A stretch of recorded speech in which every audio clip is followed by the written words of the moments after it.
So if Babe Ruth hits a home run, what is the initial velocity of the baseball? So we can say y initial equals 1.0 meters. The baseball is hit at a height of 1.0 meters.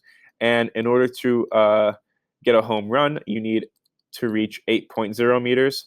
And we know that from the home plate to the, I guess, the stands, it would be 98 meters.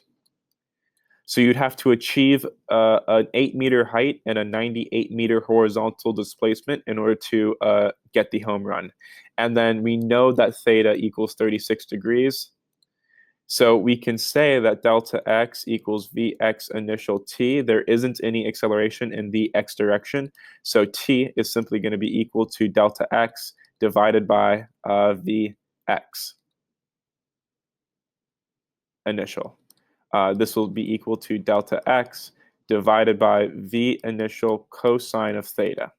So at this point, we can say y final equals y initial plus vy initial t plus 1/2 of ayt squared.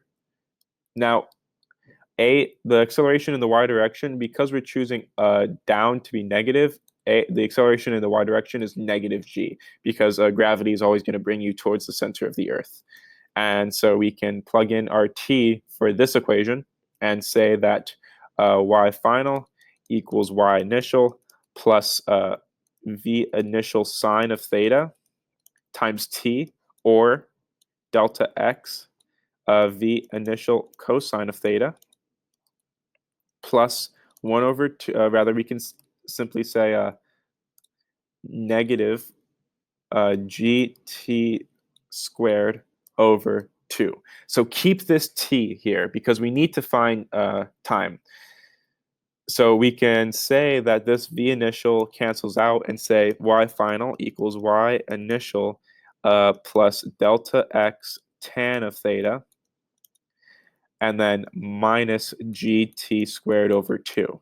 So now that we've figured we can plug in we can plug in t, but this t we don't want to plug in because we still need to find the time in the air. So once we find this, we can say 8 equals 1 plus 98 tan of 36 degrees minus 4.9 t squared. And so solving for t, we're getting 3.62 seconds. So just keep note of this time. 3.62 seconds. Okay, and at this point, we can solve for the v initial. We can say that if time equals delta x divided by v initial cosine of theta, this means that v initial simply equals delta x divided by t cosine of theta. And at this point, we can say, again, 98 will be the horizontal displacement. Time we just found to be 3.62, and then it'll be cosine of that angle, 36 degrees. So we find that v initial is equal to approximately 33 meters per second. So the Babe Ruth has to hit the baseball at 33 meters per second at an angle of 36 degrees in order to hit a home run. This is our final answer. That is the end of the solution. Thank you for watching.